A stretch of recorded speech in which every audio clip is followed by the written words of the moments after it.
The morning light barely touched the fog that clung to the railway platform, a cold veil drifting across the steel tracks. Somewhere in that haze, a lone officer stood still, his gloved hand resting on a leather briefcase he had carried through too many nights without sleep. The distant rumble of an approaching train echoed like a warning, one he knew he had only moments left to deliver. Behind him, the war raged in patterns that once seemed predictable. Bombers came, escorts turned back, and the sky above Germany became a battlefield governed by routine. But on this day, something had shifted quietly, invisibly far beyond those old boundaries. Reports spoke of fighters appearing where no fighter should be. Machines that should have exhausted their fuel were somehow diving out of the sun hundreds of miles past their limit. He had the evidence, he had the testimonies, and he had the sinking feeling that the air war was about to enter a new and deadly chapter. As the locomotive smoke rolled forward and the doors began to close, a single thought pressed on him more heavily than the rank he carried.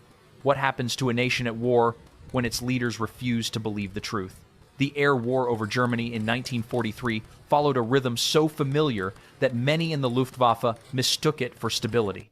American heavy bombers B-17 seconds and B-24 seconds would rise from English airfields and push across the North Sea in tight, disciplined formations. Escort fighters, mostly P-47 Thunderbolts, accompanied them only to a certain invisible line in the sky. When fuel limits approached, those escorts would bank away and begin their long return home. That was the moment German fighter groups waited for. It was predictable, almost ritualistic. Once the Thunderbolts disappeared, the bombers were alone, exposed, burdened by weight and altitude. Luftwaffe squadrons struck hard in that vulnerable window, relying on tactics refined since 1942, head-on attacks, climbing ambushes, and slashing dives aimed at breaking the bomber stream apart. For a time, the system held. But August 17th, 1943, broke that rhythm. That morning, as waves of American bombers moved toward the twin targets of Regensburg and Schweinfurt, German interceptors climbed to meet them. Early encounters unfolded as expected. P-47 escorts turned back at their usual point. German pilots prepared to tear into the bomber formations just as doctrine prescribed. And then the unexpected arrived, sleek twin-engine fighters diving from high altitude, their silhouettes unfamiliar and unmistakably American. They were P-38 Lightnings, fitted with external drop tanks, a configuration German intelligence had not fully grasped. With these tanks, the Lightnings could fly far deeper into the Reich than any escort previously encountered. They were not stragglers, not crippled aircraft gliding eastward. They were combat-ready fighters, appearing 150 miles beyond their presumed limit. Reports flooded into headquarters. Lightnings over Schweinfurt. Lightnings over Regensburg. Lightnings hitting German interceptors well inside central Germany. Squadron leaders described seeing their own attacks unravel as fresh American fighters arrived where none had any right to be. Adolf Galland General der Jagdflieger, responsible for overseeing Germany's entire fighter arm, assembled those reports with growing concern.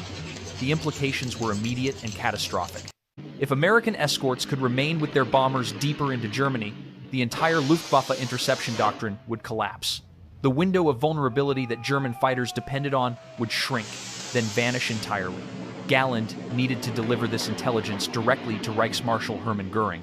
He pursued him all the way to the railway platform, carrying documents that outlined the encounters in detail, fuel calculations, eyewitness accounts, and the unmistakable conclusion that the Americans had solved the escort range problem months earlier than Berlin had assumed. He found Göring moments before departure. Galland presented the evidence calmly but urgently. American fighters were now penetrating deep into German airspace, flying beyond anticipated limits, and engaging interceptors where they should have been safe. Göring's reaction was immediate, emotional, and devastating. He rejected the reports outright. He insisted the fighters Galland described were damaged bombers or fighters drifting east from earlier engagements. He declared long-range escorts impossible and issued a formal order stating that no such penetrations had occurred. The train pulled away, leaving Galland standing alone in the fog.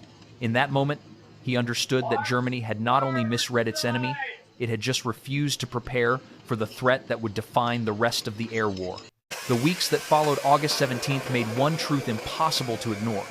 The pattern Galland had warned about was no longer an anomaly, it was becoming the new reality of the air war. American fighters were appearing deeper, sooner, and in greater numbers than the Luftwaffe had ever anticipated. In early September, the shift became unmistakable. During the September 6th raid on Stuttgart, Major Egon Mayer, one of Germany's most innovative bomber destroyers, led his squadron into a textbook head-on assault.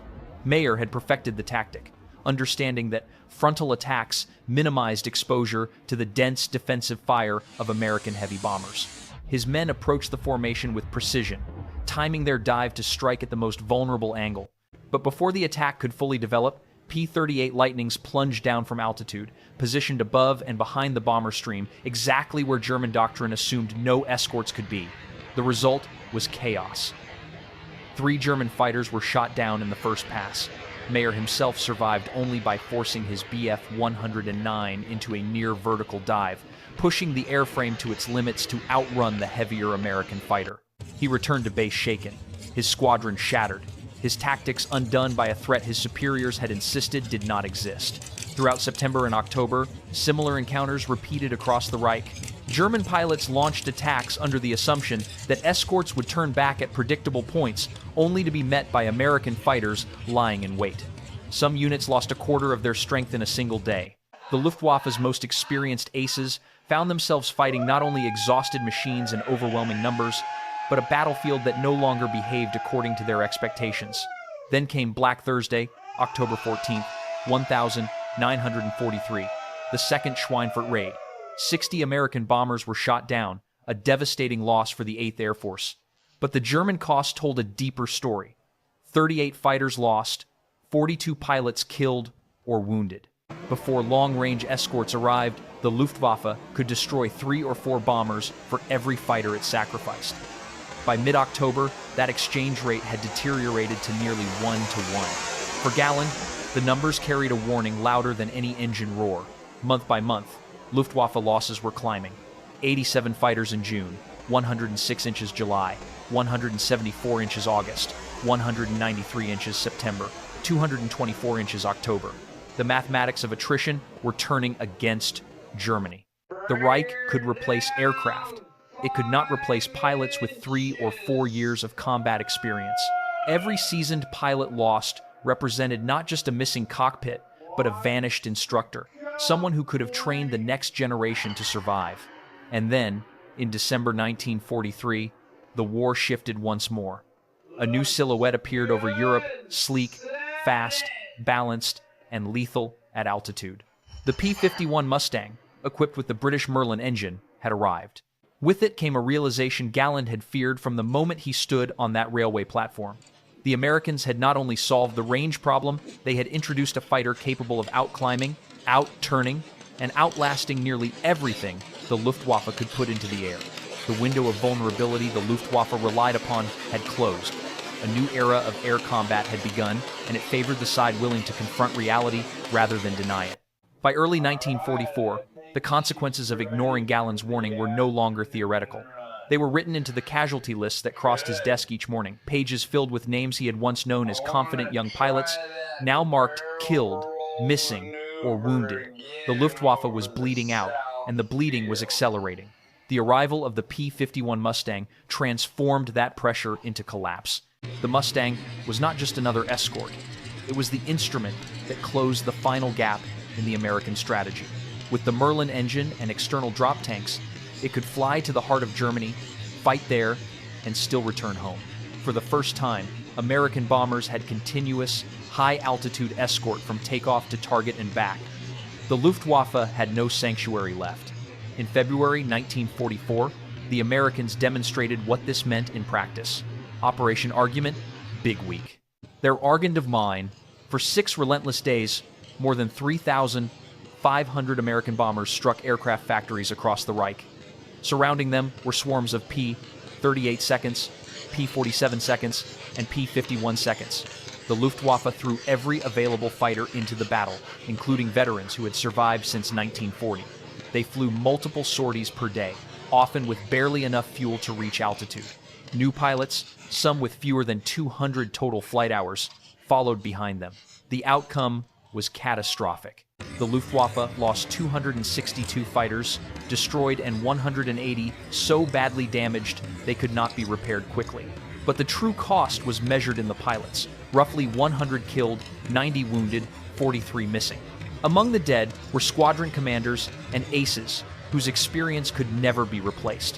What had been a formidable fighter force only a year earlier was becoming a hollow structure, organizational charts full of units with barely enough trained pilots to fill a briefing room. And yet the pressure did not ease. In March, American fighters began pursuing German interceptors aggressively, even before the bombers arrived. Mustangs waited near airfields, catching German aircraft during takeoff, climb-out, and recovery phases previously considered safe. Veteran pilots described the feeling as being hunted, forced into battle on terms they no longer controlled. Then came the blow that shattered any illusion of recovery. The first escorted daylight raid on Berlin, March 4th, 1944. More than 600 bombers crossed into the German capital, with 174 P-51 seconds covering the entire route. 16 Luftwaffe fighters were shot down. Only 4 Mustangs were lost. The city that Göring once promised would never be touched by American bombers was now under assault in broad daylight. At the same time, the Luftwaffe's training pipeline collapsed. Fuel shortages meant flight schools received a fraction of their required allocations. Airfields were bombed. Instructors were killed or reassigned to frontline duty. By spring, new pilots arrived with barely enough hours to land confidently, let alone fight. Their life expectancy was 5 missions. 5. The Luftwaffe was no longer simply losing battles. It was losing the very ability to fight. Its future was being extinguished. One mission, one pilot, one irreplaceable loss at a time, each loss tracing back to that morning in August 1943, when truth was dismissed as impossible. From the American perspective, the collapse of the Luftwaffe was not the result of a single aircraft or a single tactic. It was the outcome of an industrial and doctrinal approach that treated the air war as a system, not a series of isolated duels. American commanders understood that victory required more than courage in the cockpit. It demanded training pipelines, logistical depth, reliable fuel supplies, and an escort strategy resilient enough to withstand catastrophic losses like those at Schweinfurt. Where German leadership clung to assumptions, the Americans adapted. When early deep penetration raids proved unsustainable, U.S. planners did not deny the data. They changed the plan. They introduced long-range fighters, refined bomber formations, and under General James Doolittle, revised escort doctrine itself. Fighters were no longer tied to bomber wings by rigid orders. They were given the freedom to sweep ahead, break up German formations, and attack interceptors during their most vulnerable moments. The goal was not merely to protect bombers, it was to dismantle the Luftwaffe fighter arm piece by piece. This adaptability reflected a broader Allied mindset. Britain and the United States viewed the air war as a long struggle of resources and endurance. Factories could replace aircraft within days. Training schools produced pilots with 400 to 500 hours of flight time, far more than their German counterparts. Even the political leadership understood the stakes. Gaining air superiority over Europe was essential not only for strategic bombing, but for the cross-channel invasion that would decide the future of the continent. By mid-1944, that global calculus became clear. With the Luftwaffe weakened, the Allies secured the skies over Normandy, enabling the landings that opened the road to Germany's defeat. The disparity in sorties over 14,000 Allied missions on D-Day versus only a few hundred German flights revealed the consequences of years of strategic divergence. And as historians later emphasized, the turning point was not simply the arrival of the P-51 Mustang or the industrial might behind it. It was the differing responses to uncomfortable intelligence. The Allies confronted their failures and adapted. The Luftwaffe leadership rejected warnings and punished the messenger. In war, the ability to face unpleasant truths becomes its own form of strength. The inability to do so becomes its own form of defeat. The cold fog of that August morning lingers in the memory of anyone who studies the air war over Europe. A man stood on a railway platform with a briefcase full of warnings, watching the train that carried his commander and Germany's last opportunity for strategic adaptation fade into the distance. What followed was not inevitable. It was the slow, grinding consequence of a truth dismissed and a danger denied. For Adolf Galland, the years that followed only deepened the weight of that moment. He fought on, tried to rebuild the fighter arm, pleaded for changes in training, technology, and doctrine. He flew unauthorized missions to understand the battlefield firsthand. He watched veteran pilots die and replacements arrive with too few hours to survive. And when the jet age finally arrived in the form of the Me-262, the aircraft he believed could shift the balance, it came too late. Starved of fuel and trapped within a collapsing system. Yet Galland survived the war. He survived the Me-262 being shot from under him, survived political purges, survived the collapse of the force he once commanded. Decades later, he met James Finnegan, the American pilot who had brought down his jet.